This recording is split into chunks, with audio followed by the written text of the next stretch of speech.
Ya, Assalamualaikum warahmatullahi wabarakatuh. Bismillahirrahmanirrahim. Alhamdulillahirabbil alamin. Sebelumnya terima kasih kepada Bapak dosen dan teman-teman atas waktunya. Selanjutnya izinkan kelompok 7 ingin mempresentasikan presentasi pada pagi ini dengan judul Islam dan budaya lokalitas lokal dalam pandangan Islam. Sebelumnya perkenalkan kelompok kami kelompok 7, yaitu saya Ubedil Haq dengan NIM 039, selanjutnya Talita Umafeda Alhaya dengan NIM 053, dan Davin Pradana Putra dengan NIM 056. Langsung saja ke materi. Yang pertama adalah Islam dan budaya. Islam dan budaya adalah kedua aspek yang tidak bisa dipisahkan. Hal ini sebab kedua aspek tersebut saling melengkapi antara satu dengan yang lainnya.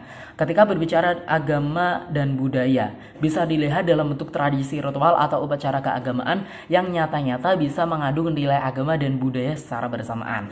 Adapun secara pengertian, Islam dalam bahasa berarti artinya selamat. Islam juga berdasarkan bahasa dapat berarti menyerah, tunduk, patuh, dan taat. Jika dihubungkan dengan istilah-istilah lain dengan akar yang katanya sama, Islam sangat erat dengan makna kedamaian, kemurnian, serta keselamatan. Islam secara definisi merupakan wahyu yang diturunkan kepada Nabi Muhammad SAW sebagai pedoman untuk kebahagiaan hidup di dunia dan akhirat. Kemudian wahyu tersebut terdiri atas dua macam, yaitu Al-Quran dan hadis. Sedangkan budaya atau kebudayaan sendiri merupakan kata yang berasal dari bahasa Sanskerta, yaitu budaya, yang artinya yang merupakan bentuk jamak dari budi, yaitu berbagai hal yang berkaitan dengan budi dan akal manusia. Budaya sendiri adalah sebuah cara hidup yang berkembang dan dimiliki oleh sekelompok orang yang nantinya akan selalu diwariskan dari generasi ke generasi.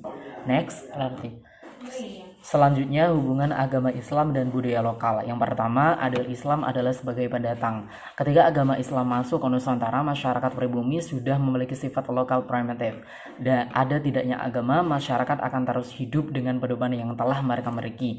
Jadi bisa dikatakan datangnya agama Islam ke Nusantara diidentikan dengan datangnya sebuah budaya yang baru yang nantinya akan berinteraksi dengan budaya yang sudah ada.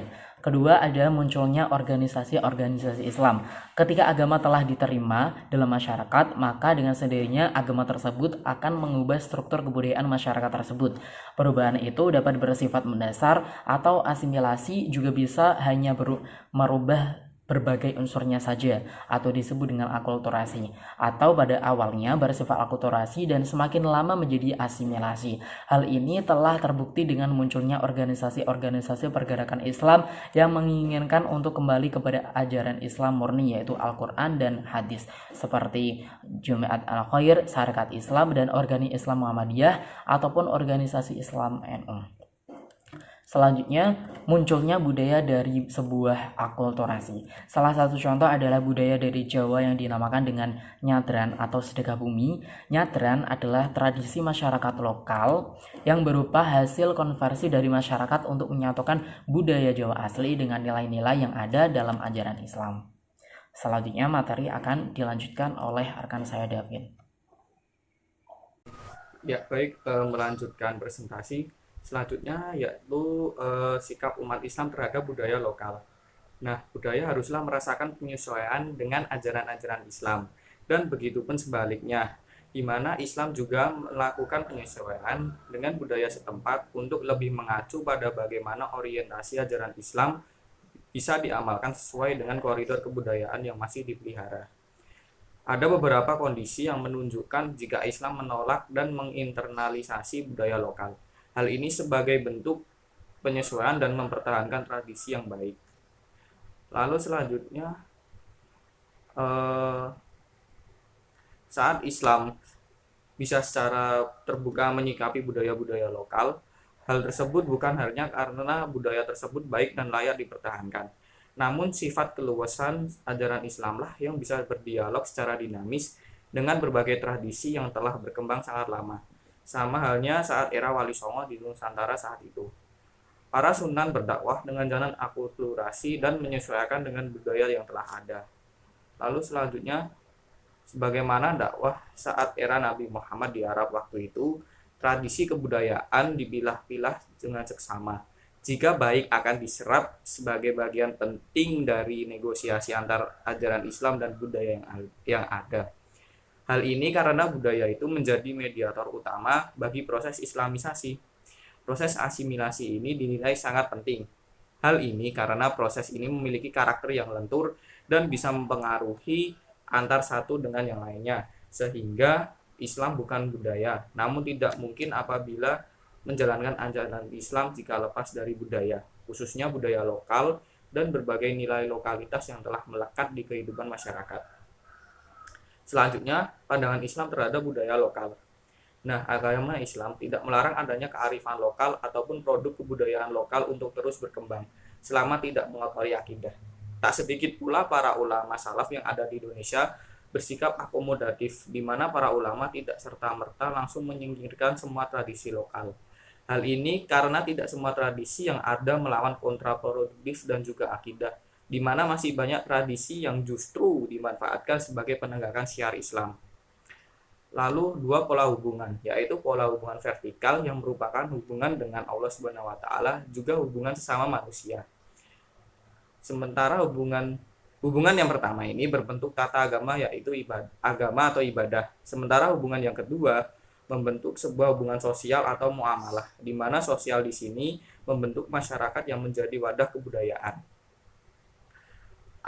Lalu akulturasi ini yakni mengenai keadaan masyarakat penerima saat sebelum proses akulturasi akan mulai berjalan.